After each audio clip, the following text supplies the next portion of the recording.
Thanks for joining me on episode 1205 of the Inspired Stewardship Podcast. Hey, I'm Genesis Amaris Kemp. I challenge you to invest in yourself. Yes, yourself. Invest in others. Why? Because when we invest in others, we're able to help them grow and we're able to see the fruits of our labor. Develop your influence. What ways can you be influenced? And impact the world by using your time, your talent, and your treasures to live out your calling. Each one of us was created for a purpose. Having the ability to speak up for yourself is key.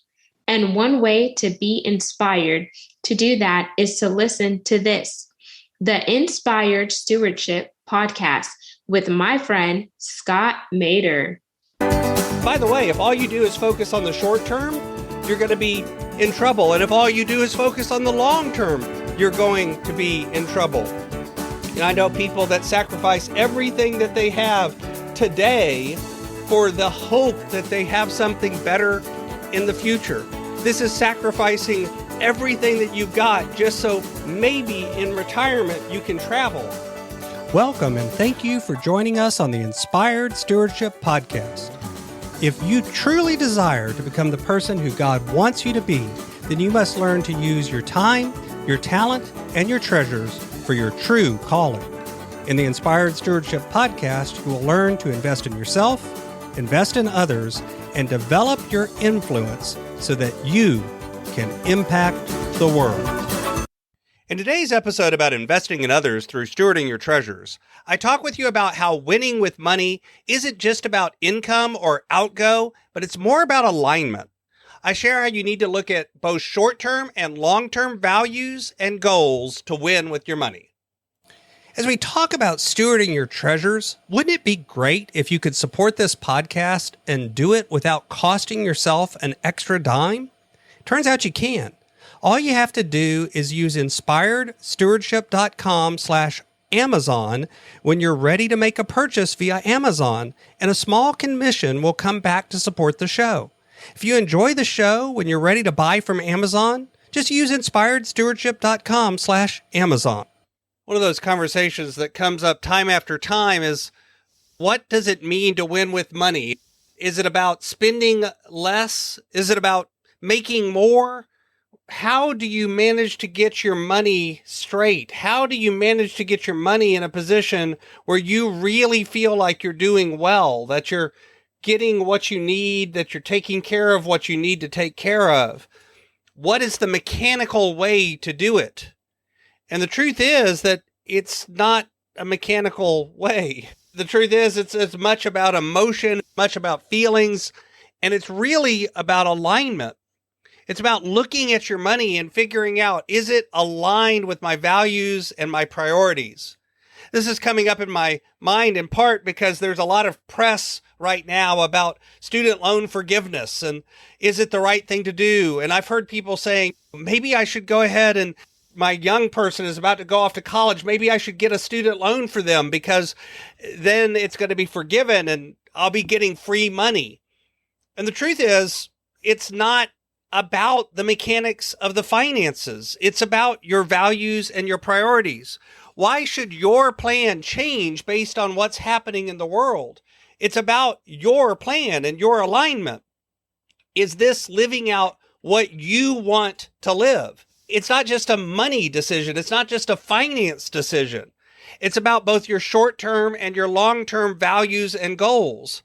What is it that you really want your life to stand for, both in the short term and in the long term?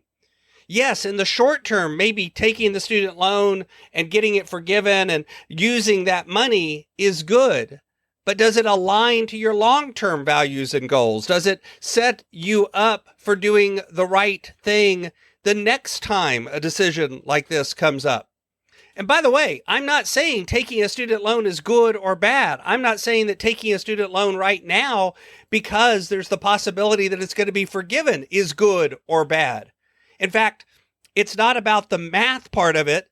Is that a way to make money or not make money? And it's not about the values. Maybe for you, this decision is in alignment with your priorities and values, or maybe it's not.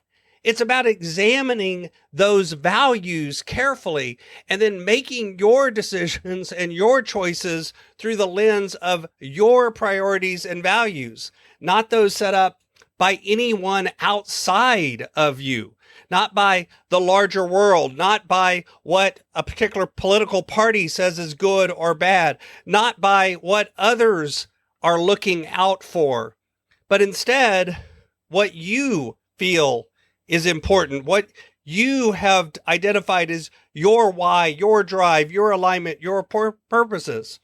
By the way, if all you do is focus on the short term, you're going to be in trouble. And if all you do is focus on the long term, you're going to be in trouble. And I know people that sacrifice everything that they have today for the hope that they have something better in the future. This is sacrificing everything that you've got just so maybe in retirement you can travel. But then what happens if your life changes? Maybe you get ill. Maybe you pass away. And then you haven't lived today or in the future. By the same token, if you constantly live in debt and just try to get by on anything that you can get by, and all you're focused on is today, the short-term pleasure, then you don't have anything stacked up for the future, and you're going to have trouble then. Both extremes are a problem. Instead, you're looking for a way to align both your short-term goals and your future. I look for ways to maybe you can travel today in a small scale way and not sacrifice too much of the future possibilities, but enjoy some of it now. Looking for a way to thrive today and in the future is so important.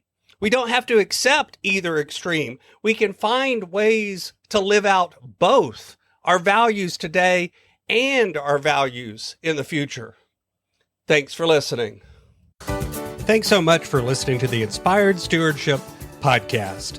As a subscriber and listener, we challenge you to not just sit back and passively listen, but act on what you've heard and find a way to live your calling.